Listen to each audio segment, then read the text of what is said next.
Oh. Yung bato na siya. Oo nga, no?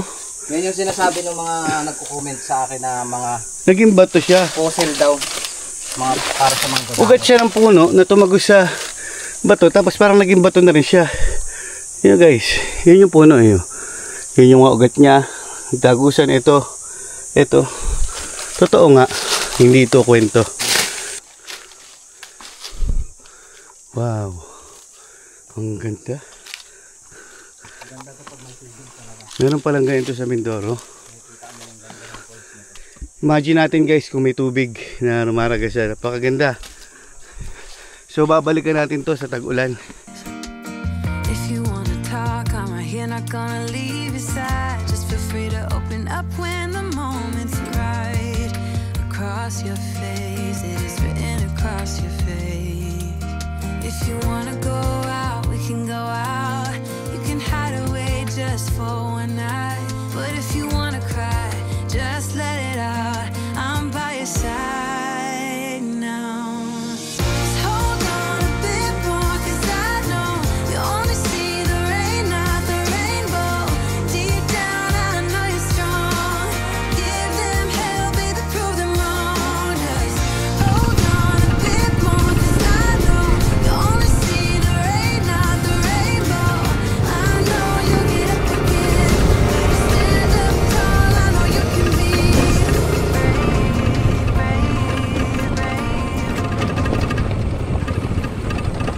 So guys, may panibagong adventure na naman tayo.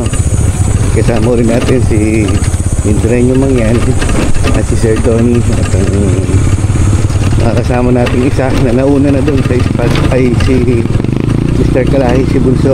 So ito yung mga hindi natin inaasahan na daanan. Grabe. So first time tayo makakarating dito at sinamahan nila tayo guys. So parang mapapalaban si Oni dito at pang city drive ang ating motor. Hindi ko akalain ng mga ganito kalalaki ang mga daan ng bato dito. Pero okay lang at enjoy ang ating adventure dahil ito naman talaga ang hanap natin, yung ganitong moment. At dito kasi guys ay hindi pa natin alam kung ano yung naghihintay sa atin doon sa dulo. Basta ang alam ko, ang hinahanap natin ay may katubigan. Yun naman daw ang sabi nila ni Sir Mindrenyo mga yan at ni Mr. Kalahi Bunso. So yun, gahe lang muna tayo hanggang makarating tayo dun sa ating spot na pupuntahan. So hindi natin alam kung tatawid ba to sa ilog o ano pa. First time natin guys. So sana makarating tayo ng maayos nang hindi magloko ang ating si Oni. Ito ang ating service. So bihira kasi tayo gumamit ng motor guys sa mga ganitong adventure. Pero subok na natin to si Oni at talagang nasubukan po din siya sa ibang spot guys nung hindi ko tayo nagbablog. So kapit lang Oni at kailangan natin makarating sa ating spot. Tayo makasulit sa ating gagawing adventure. Natatawa ko talaga guys sa aming direksyon ngayon. Basta kung saan tayo tangayin laban lang, diretso lang hanggat may gas pa. Naku, ano ba yan? Grabe.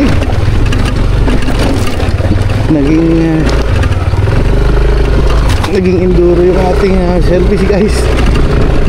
Mukhang hindi sa klaw dito sa ating daanan ngayon. Grabe. Buti si Sir Mindrenyo Mangyan yung isang motor ang dinala nila.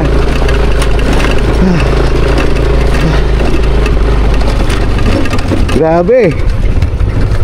Dito pa nagdamadaan, ito pa rin. Dun sa dito shortcut. Kasi ragasaan tubig. Ay, kaya shortcut tayo. Dapat pala Kalabawan din na natin eh.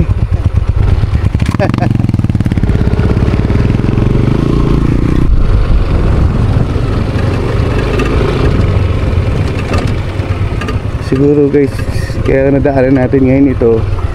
Sabi ni Mindren yung mga yan ay ano, ay dati doon sila dumadaan sa kabila, hindi dito dahil may tubig. So, ito na daw yung shortcut, pero kung may tubig ito hindi tayo makadaan guys dahil sa malamang ay may may kalalim at alanganin yung motor natin na makatawid pag may tubig. So diretso lang tayo. Siyempre pagka bago ako makakita ng tubig, hindi pa dito, kailangan mo dumikit sa mga sulok-sulok ng bundok na yan guys.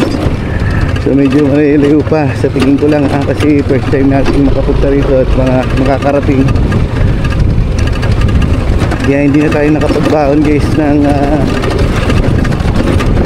ating lulutuing foods para sa natin sa spot pagdating natin, dahil may lakarin pa daw na mahaba-haba pagkatapos nung pagbumotor natin na ito ay may lakarin pa na hindi na kayang mapasok ng motor. Kasi kung magdadala pa tayo ng lutuin at bitbitin ay baka maging hassle sa ating pupuntahang spot, sa ating pag-adventure. Ang daming hams. Grabe.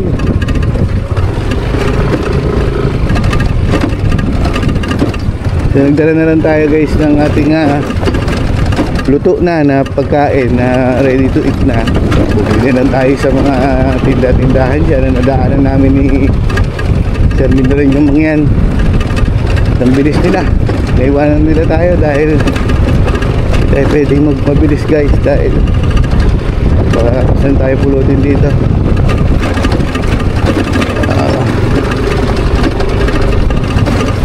Ayan.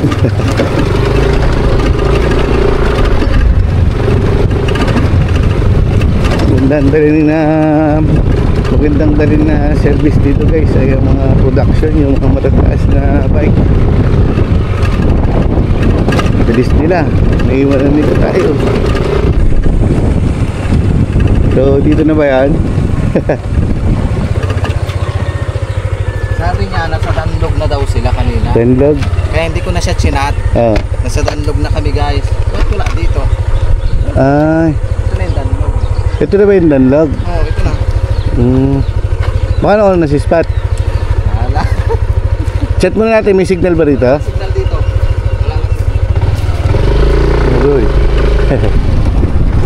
So yun guys, at miscommunication sila ni Mr. Kalahi nung sila nagkontakan at sabi ni Mr. Kalahi dito na daw sila sa Danlog. Wala Ito ang hintayan nila sa Danlog dito mismo. Ang mahirap niya, So, walang signal dito. Hindi na wala pa namang signal daw dito. So pahinga tayo na ilang minuto, isip-isip muna tayo. Ano na? Kaya wala na rin signal kasi papasok doon. Sabi niya, nasa Danlog na daw sila. Pero pagdating doon, magmumotor pa. Hindi na, maglalakad na tayo. Dito na lang. Dito na lang. Alright. Kaya mula doon sa kantuhan kayo na nilalakad namin hanggang dito. Hanggang doon pa, malayo pa. Pero wala yung motor na rito. Dapat nandito yung motor nila. Kaya ngayon, wala man dito. Baka dumiretso sila doon kasi tuyo. Hindi na kaya motor dyan. Hindi na kaya. Baka dumiretso sa kaya lang dyan. So yun guys, nakapag-desisyon na kami. Hanggang dito lang talaga yung motor. Pero dahil tuyo ang kalsada, baka dumiretso sila dyan, sila Buso, sila Mr. Kalahi. At para medyo mabawasan ang paglalakad. So titignan natin kung nandun sila. Tignan mo muna. Sige, tignan mo muna. Titignan muna ni Sir Tony kung nandun daw. Ha? Nakarin na lang natin. Let's see. Tayo makipark. Pwede ba tayo makipark dito? Paalam. Tsaka pwede makahingi ka mo ng tuta kahit dalawa lang. Yung nadayo kayo ng tuta. May pato pa. May basketball. Ito na yung Rotary Club. Oo nga, Danlog na to. Ayun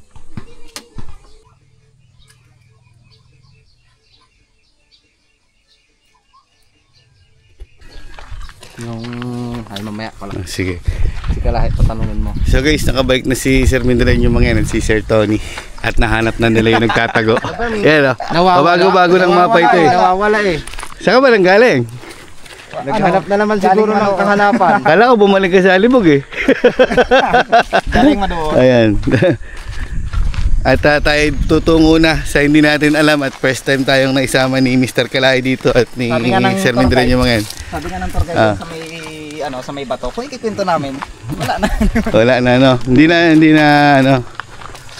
Pero may idea may clue na ibibigay si Mindren yung mga yan. Yun yung clue na sinabi rin sa akin ni Mr. Kalahi kasi dito ako dinala ni Mr. Kalahi unang-una. Okay. Kumbaga dito niya ako unang dinate. Dito sa lugar na to. Tingnan mo Ay matatagpuan sa Sitio Danlog, Barangay Monteclaro, bayan po ng San Jose Occidental, Mindoro. Hindi pa siya sakop na Rizal. Hindi. Okay. Parang Ang pinaalam ko pa naman tayo o doon. sa aking may bahay ay Rizal kami pupunta. Part din ng Rizal to. Party na. So boundary parang ganoon. Oo. So hindi na natin alamin guys yung history at para marating nyo rin yung gandulo ng video na ito at maging kala nga idadiretso nga surprise. Okay. Ayan ka doon na sa may gilid. Baka daw nandun ka, sabi nila. Oo, papapunta ka sana namin doon. Pero yung naalala mong may nag-uuling doon dati, pasok yung nila doon? Yung mga motor nila. Yung mga motor nila. So ilang oras ang lakarin dito? 4. Ayun yun na yung 4 nila. Mukhang may scam na naman tayo nito. Kasi yung delikado yung mga ganyang guys, yung mga ganyang bigay na oras. Ayun yung school na ng mga madre. Pamanaka. Ayun. Katutubo ng mga school. Mga madre, school ng mga madre. Meron pala rito. Parang kumbento ganun. Oo. Kaya marami nang nakakapagtapos ngayon ng mga katutubo nating mangyan. Gawa ng... Kasi yung kayo ng parang kabataan pa lang kayo nang nakausap natin doon. Magaling siya magsalita eh. Hindi na pang mangyan yung tono niya, hindi na pang katutubo no? Diretso na na Tagalog eh. So tara. Babae yung kalabo. Kasi meron siyang bra na nakasabit dun sa ibang klase rin. Pati kalabaw.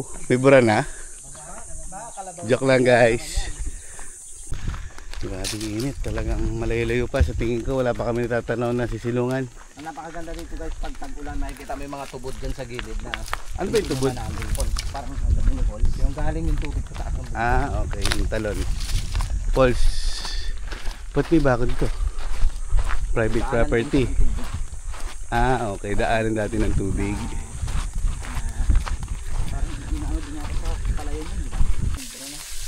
Libre ang tubig. Ali tubig sila rito guys. Ligo, laba, inumin, pati mga pangangailangan nila. Guys, naglalakad kami sa gitna ng kawalan at talagang tirik na tirik ang araw. Grabe. Ang oras ay 11:25 ng katanghalian. So 2 hours pa tayo maglalakad guys. So, dun pa daw. So, ilang oras? 2 hours pa. Lalo ko napapagod pa nagtatanong sa'yo. Sa bundok na yan, doon pa tayo sa unahan. Doon pa? Lampas pa niyan. Napakainit guys at talagang Napakainit guys, overwhelming. Pero pabor naman daw kay Sir Mindren yung mangyan dahil nagbabawas talaga ng mantika yan. Kumain ng umagahan. Hindi talaga ako kumain ng umagahan. Wow, hindi nag-umagahan. Congrats. Hindi ako nag-umagahan. Kaya ngayon nagugutom na ako. Pero nagising ka ng alas 2, alas 3 ng madaling araw, kumain ka? Ay, hindi na rin. Hindi na rin. Nagda-diet na kasi ako. Yan guys, nilibang-libang na lang namin yung sarili namin dito sa sobrang init. Para kami cactus dito na naglalakad. Maganda talaga dito, maaga. Matanghali ng alas 9 halimbawa. Mga alas 7, no? Yan, kagandahan ng dito. Hanggang Balingas makakarating tayo. Tayo sa gitna ng kawalan. Para tayo na sa Sahara Desert. Para kami na sa desierto guys ngayon. May tubig din. Daanan.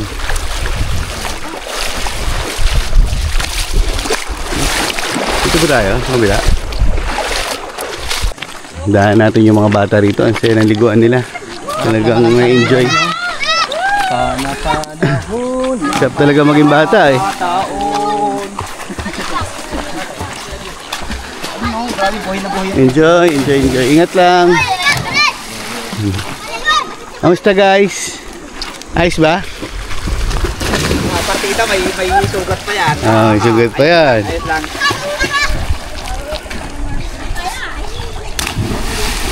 Grabe ah.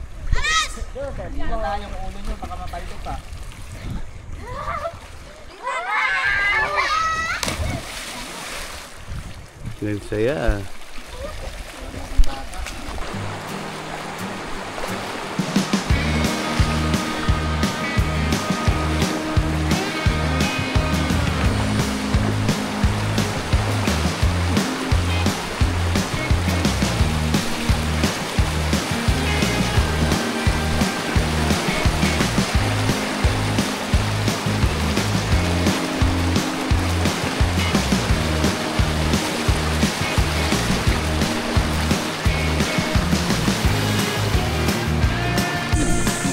So guys, may mga isang oras na rin kami naglalakad at nasilungan ng bahagya. Kapansin-pansin yung kala ko hanging bridge, yung kable na yan. Ayan pa ganyan. Yung pala yung linya ng tubig dito na kaninang nakita natin na may mga naliligo na mga katutubo doon. Diyan pala nanggagaling yung tubig. So guys, stop over kami. At di na kaya talaga kasi lunch time na. So quarter to 12. Nag-umpisa kami maglakad ay 11, quarter to 11. Quarter to 11 kami naglakad. So mag-isang oras. Ay hindi. 10:30 pala guys. 10:30 kami naglakad. So quarter to 12 na. So pahinga muna yung stopover. At medyo malamig yung area namin dito. At dun pa yung lalakarin namin guys. At napakaganda nitong susunod na tatawiran natin. So rumaraga sana yung tubig. So kain muna daw. At talagang nakakagutom na rin. Kain tayo guys.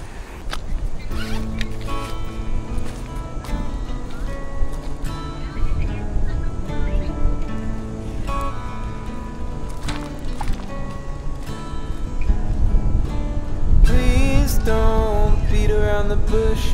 I don't wanna push, but you're making this hard.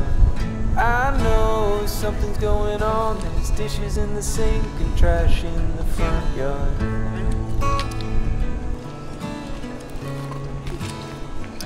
Kain tayo guys. Tell me, what can I do? Do I go for a walk? Should I stay with you? I'm tired of sitting on my hands, watching what I love wilt like a houseplant. Do you feel alone in our home? 'Cause I feel alone in our home.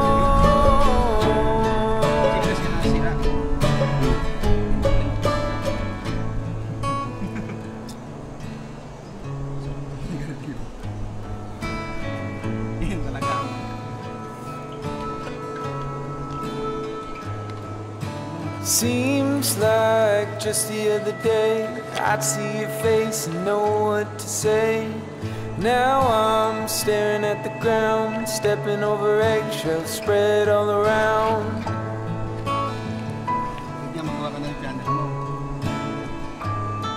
So tell me, what can I do? Do I tiptoe around to pick up a broom?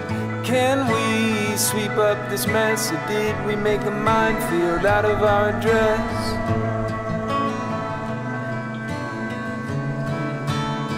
Do you feel alone in our home? 'Cause I feel alone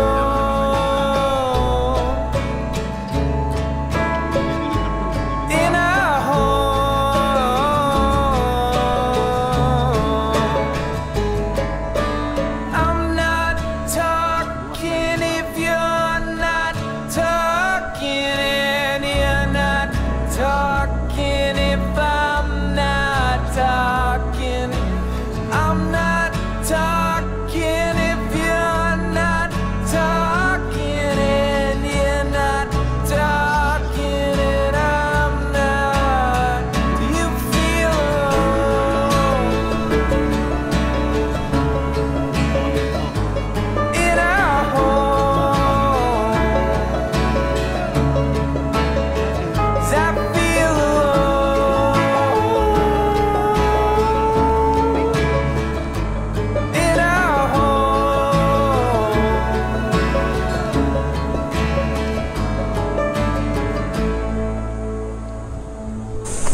Katapos din na kumain at tayo na may tutungo na talaga sa ating spot guys.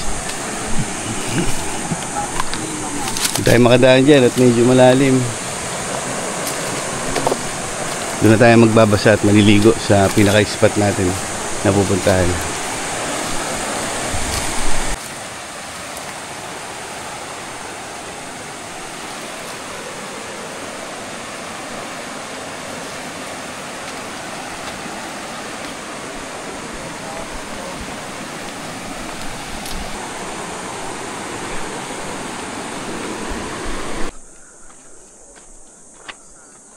Ganda ng bundok, ganda ng kalikasan dito sa bandang dulo na nilalakaran namin guys. At mukhang nakikita ko yung daan. Ayun, parang dun ba yun sir no? Pasok na yan? Dito tayo akit. Dyan. Makikita yung hagdan-hagdan. Parang hagdan-hagdan na falls daw. Okay. Tumirik na naman ng araw guys. Kasi marami daw kami nakain kanin kaya kailangan niya kaming tulungan sa pagpapalaki ng abs. Akit tayo dyan, dadaan talaga. Diyan talaga ang daanan dyan. Kaya may tulay. Grabe guys, dito daw talaga yung daanan. Ang daanan ng mangyan.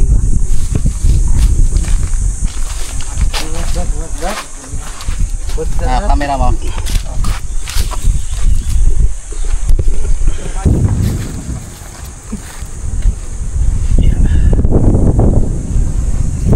Hirap kumita ng pera no?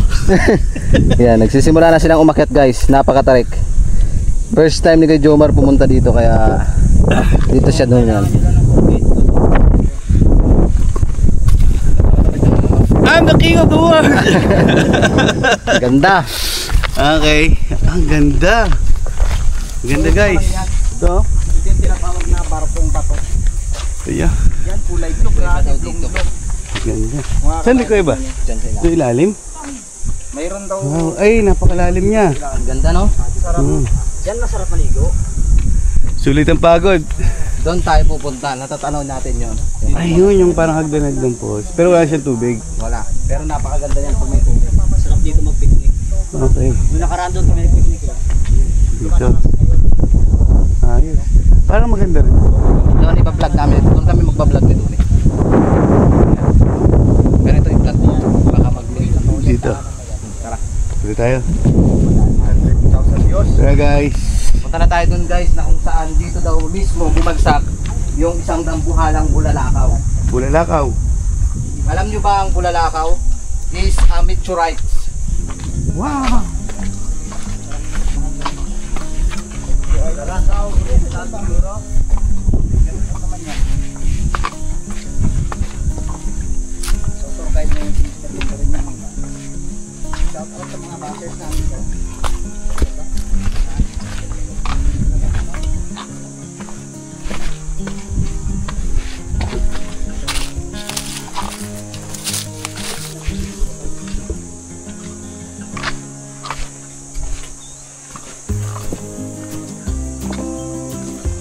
Grabe yung tatalis ng mga bato.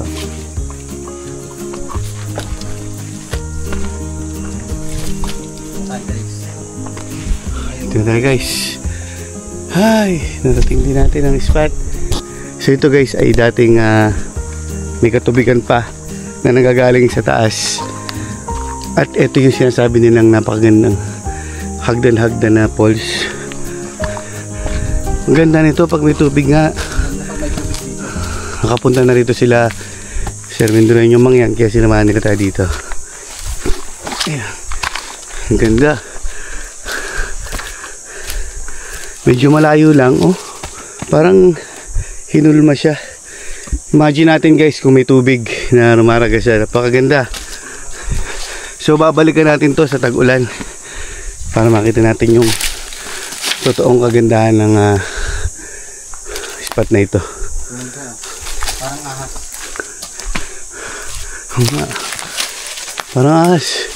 Pumalupot.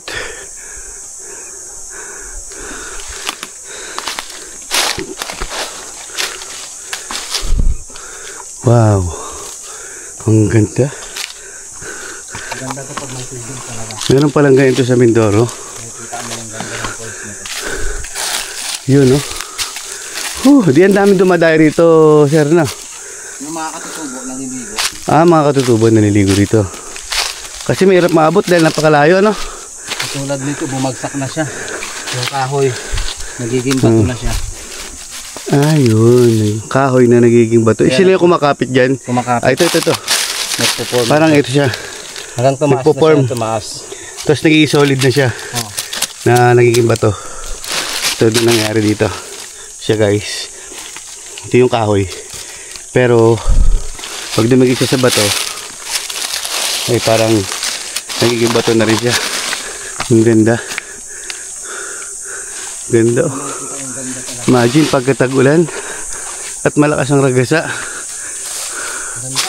Ang ganda. Ito pa, paganda ng paganda.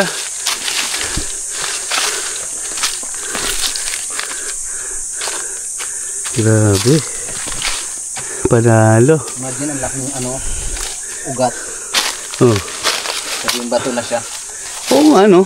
Yan yung sinasabi ng mga nagko-comment sa akin na mga Naging bato siya. fossil daw. Mga para sa mga gabano. Ugat siya ng puno na tumagos sa bato. Tapos parang naging bato na rin siya. Yun, guys. Yun yung puno. Yun yung mga ugat niya. Dagusan ito. Ito. Totoo nga. Hindi ito kwento. Na ay naputol. Na nagiging bato yung mga bumabagsak na galing sa puno rito at pati mga ugat ng puno. Ang ganda talaga. Ito pa, mga ugat. Galing. Imagine, nag-enjoy na tayo kahit na wala pang tubig. What more kung may tubig pa. Napakaganda nito. Wala ng pagod, guys. Ayan, oh. Siya yung mga kahoy talaga na kumapit na naging parang bato. O bato na talaga. So dito siya, pinagalingan natin pababa. Ang ganda ng gawa ng Panginoon na kalikasan.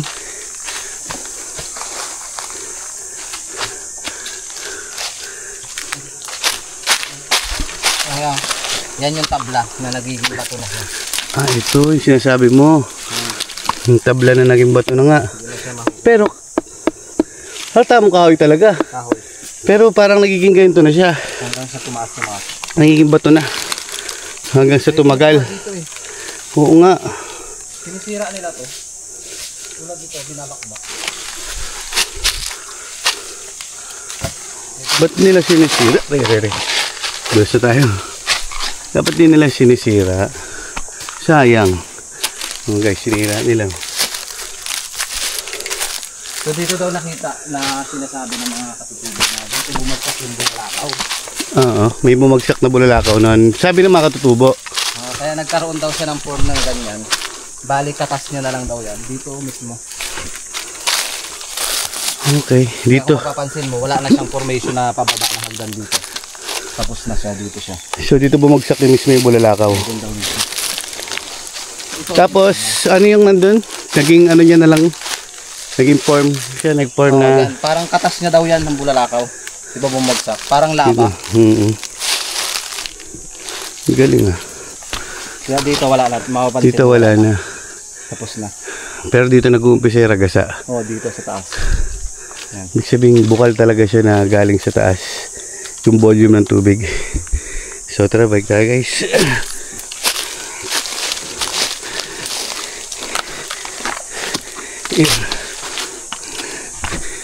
Ang ganda.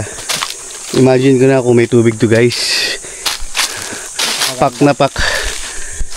Mabuti sinama tayo ni Sir Mindren yung mga yan at lubos tayo nagpapasalamat sa kasipagan niya. Yan. So shoutout sa iyo, Sir Mindren yung mga yan. Mabuti ngayon walang. Minsan dito pag pumapasok kami may mabagong amoy. Ngayon wala. Parang medyo may amoy siya yung pagkakahoy. Yung singaw niya.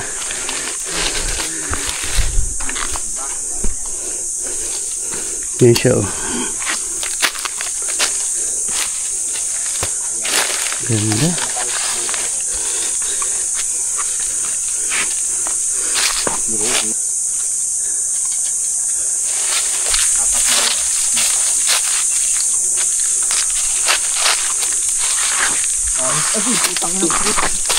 Makati. Hawakan mo. Makati yan. Pagkakamali mong ginawa.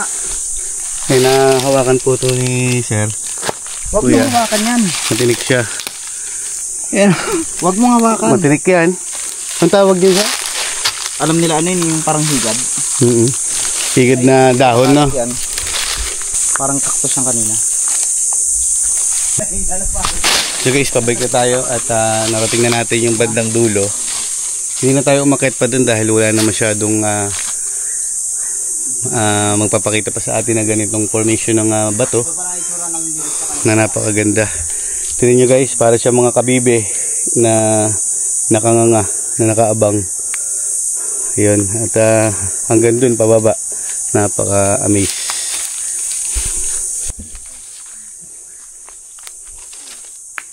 So baba na tayo guys, balik na tayo at maliligo yata ang tropa. Sino maliligo? Masarap maligo ligo tayo. Para paglakad natin mamaya presko pabalik. Pagod lang. Ito gandang thumbnail Ito pala yun. Kati yun.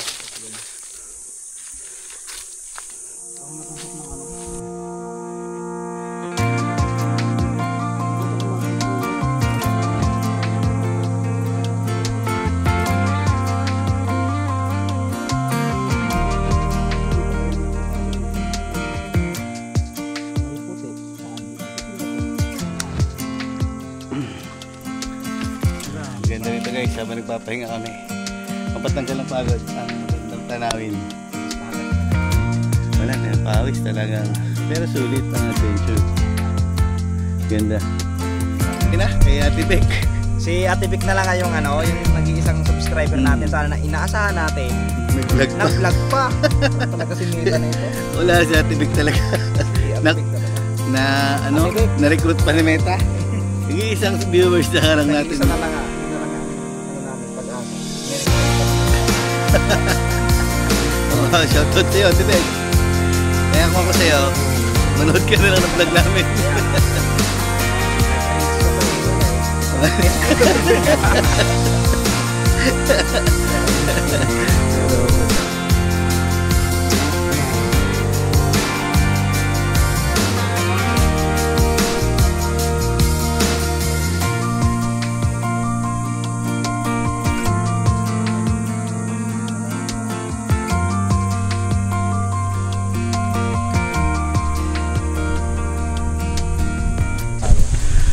So guys, hanggang dito na lang yung video natin at pansamantala muna natin tatapusin at nagpapahinga lang yung tropa ng konti at mamaya ay batch na kami. So guys, hanggang dito na lang.